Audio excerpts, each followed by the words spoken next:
Olá pessoas, se você conhece mitologia egípcia, já ouviu falar do deus chacal Anubis. Mas, no episódio de hoje, eu vou apresentar outras divindades chacais nessa mesma cultura. Então, aguarda aí.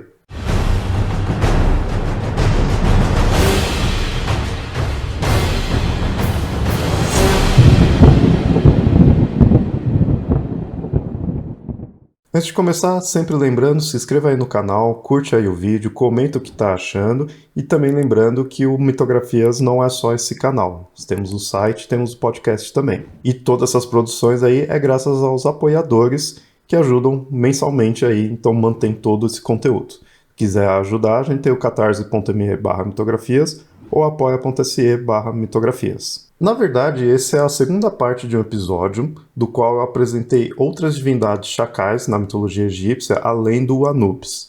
Então eu vou deixar aí o link, porque no primeiro episódio eu mostrei o Epauet e o do Amutef, além do próprio Anubis, e esses são os mais conhecidos. No episódio de hoje eu vou mostrar as divindades chacais que são mais desconhecidas ainda, então vai ser algo até mais rápido. E se você não assistiu o primeiro episódio, assiste lá, e aí volta e assiste esse daqui também. Mas claro, se você não conhece aí quem é o Anubis, vou apresentar ele aqui. Ele é um deus relacionado à morte e ao embalsamamento na mitologia egípcia. Ele é um deus representado como um chacal ou um corpo humano com cabeça de chacal. E ele é filho de Neftis, que é a esposa do deus Set, mas com o Osíris. Então ele é filho de Osíris e Neftis. Osíris é um dos principais deuses da mitologia egípcia, né? Deus dos mortos também. E aí o Anubis é filho deles. Claro que também varia um pouco aí a genealogia, né? Mas em geral é essa ascendência dele. O papel dele estava relacionado com a morte, então ele é o deus do embalsamamento e ele também é um deus que ajuda ali no julgamento dos mortos. Ele que ajudava a pesar o coração do morto ali no salão do julgamento, né, para ver o que iria acontecer com a pessoa no pós-vida, e também ele tinha uma função de psicopompo. Ou seja, ele, logo que a pessoa morria, ele que guiava a alma dessa pessoa aí no mundo dos mortos, né, até chegar no salão e tudo, ter o julgamento. Mas agora eu vou falar então dos outros deuses aí com cabeça de chacal também, que aí acaba sendo confundido com o próprio Anubis. A primeira deusa aqui é a Anupet. Ela é esposa do deus Anubis. Então ela também é uma deusa representada com cabeça de chacal, e é a esposa dele, e o papel dela é muito disso, de ser a esposa do Anubis, ou então ser uma versão feminina, né, do Anubis. O próprio nome dela, você percebe isso, que é Anupet, ou então Amput.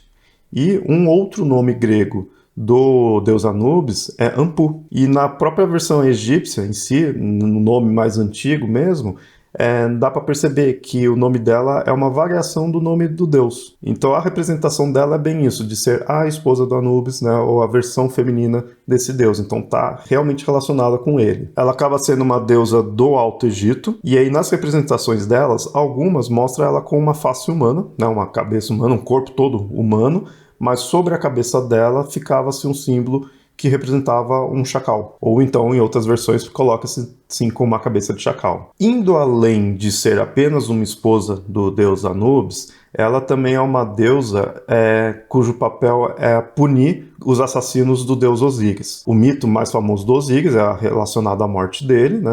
Teve vários assassinos, e ela que tem esse papel de punir esses assassinos e também de proteger o sarcófago onde fica o corpo dele. Esse, então, ainda que relacionado à morte, é um papel dela que não se prende tanto ao Anubis, é um papel próprio dela, e existe uma possibilidade dela ser mais antiga até que o próprio Anubis. Mas aí se conectou a ele e se tornou essa versão feminina ou esposa. Outra divindade chacal de hoje é o Sed. Esse daí ele é bem mais desconhecido também, tanto que por vezes é dito dele ser uma versão do Epauet. O Epauet é um dos deuses chacais que eu citei no outro episódio, que não é tão conhecido quanto Anubis, mas tem sua particularidade. E aí o Sed, ele pode ser uma versão dessa divindade. E ainda que se tenha assim, um festival relacionado a esse nome como uma divindade realmente se encontra pouco. Sabe-se pelo menos que existiu na primeira dinastia, né, que é encontrado, mas possui uma origem muito incerta.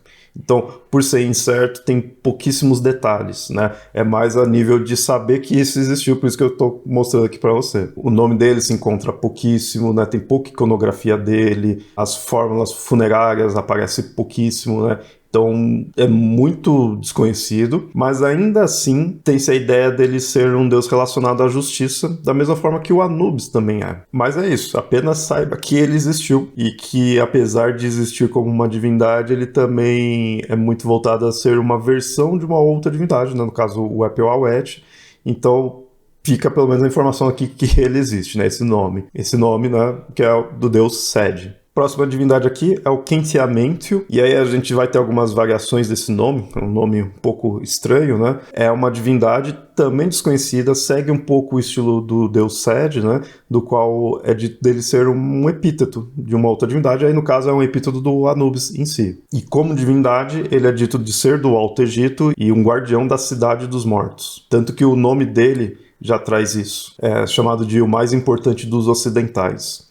E aí, por que os ocidentais? Porque era a região onde ficava-se a cidade dos mortos, né? O reino dos mortos. Ele era, então, não só um guardião, mas também muitas vezes visto como um governante do reino dos mortos. O nome dele traz essa ideia. Com isso, é dito, então, de ser não só uma divindade em si, mas um epíteto do Anubis, como eu tinha dito, mas também um epíteto do Osíris, porque a gente tem que lembrar que o Osíris também é um deus da morte, governante do reino dos mortos. O nome acaba sendo até mais importante que a própria divindade, porque é um epíteto de Anubis, um epíteto de Osíris e também é uma definição por si só, sem precisar de uma divindade, que é essa ideia de protetor dos ocidentais, né, uma questão governante ali dos mortos, não precisando de uma divindade em si. Então o nome dele vai além da ideia de ter um ser ali específico e personificado. Porém, e aí por isso que eu estou trazendo ele aqui hoje, é dito que na quinta dinastia, então depois já de um bom tempo, esse nome se desprendeu disso e realmente personificou, realmente ganhou ali uma divindade com esse nome, né? Mas ainda assim, com pouquíssimas definições, com pouquíssimos detalhes. E por fim, nós temos o Hermanubis. Esse nome já dá para perceber que ele é uma fusão do deus Hermes, um deus grego, com o Anubis, que é o deus egípcio. Isso é um sincretismo e ocorre por causa que a cultura grega dominou uma parte e uma época ali do Egito, né? Então, como são dois deuses com algumas características semelhantes, acabou unindo, né? E não é uma união dentro de um mito, né? Não existe uma narrativa que mostre que esses dois deuses se fundiram, não é isso. É uma união de representação e culto a ele, né? Então cria-se essa divindade Hermanubis, que é representado com um corpo humanoide com cabeça de chacal, como o Anubis é, porém com vestimentas gregas e segurando o caduceu do Hermes, né? E por que justamente o Anubis e o Hermes? O que relaciona entre os dois? Os dois são deuses relacionados à morte. O Anubis já expliquei aqui, né? Já mostrei no episódio todo, mas o Hermes também é. Os dois são psicopompos, né? Os dois são essa ideia de guiar a alma até o submundo.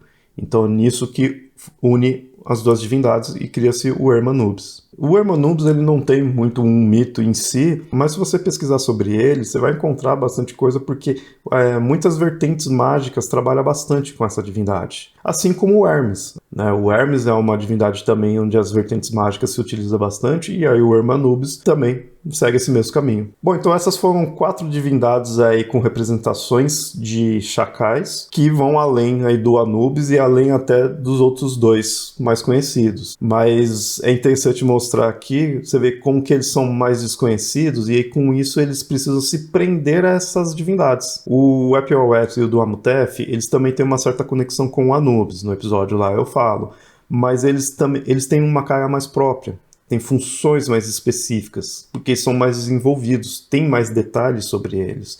Como as que eu mostrei hoje são pouquíssimos detalhes, eles se prendem a isso, a de repente ter sido uma versão de um desses outros deuses, né, um epíteto, ainda que chegue em algum momento e seja visto realmente como uma divindade específica, mas com pouquíssimas coisas, pouquíssimos detalhes, né? Então não dá para se aprofundar muito, mas é interessante saber que tem isso. E isso traz aquela característica bem marcante da mitologia egípcia, que é o fato de ser um local extenso, com várias cidades com seus cultos próprios, e durante um enorme tempo, que foi todo a cultura egípcia, então tem muitas variedades. E essas variedades faz com que um epíteto depois se torne uma divindade específica. Ou vice-versa, uma divindade depois se torne apenas um epíteto ou um desdobramento. Ou então uma divindade que teria características próprias vai se ligar depois de um tempo com outra. E aí, claro, o Anubis foi quem realmente teve toda essa fama e importância. Então é comum que essas outras divindades elas girem ao redor do Anubis, se tornando uma característica a mais, né, um detalhe a mais em todo o conceito dessa única divindade. Ou então de outras divindades que não são tão conhecidos como Anubis, mas tem mais detalhes, né? Cada vez que ele vai pesquisar, ele vai encontrando mais divindades chacais, só que com menos informações, sobrando muitas vezes apenas o nome ou o local aonde foi adorado, né, uma característica ou outra. Mas é importante saber, é interessante saber para ver toda essa gama de variedade que tem. Então, espero que tenha gostado aí do episódio, espero que tenha ficado claro e espero que tenha entendido que realmente não dá para se aprofundar nessas divindades, porque não tem tanta informação em si. Mas quem sabe aí, se tiver outros deuses chacais aí, quem sabe falo em outros episódios também. Mas então não se esquece aí de curtir o vídeo, se inscreve aí se você não é inscrito, comenta aí o que achou e caso queira ser um apoiador do Mitografias, fique à vontade aí, ajuda bastante. Então a gente se vê no próximo episódio. Até mais.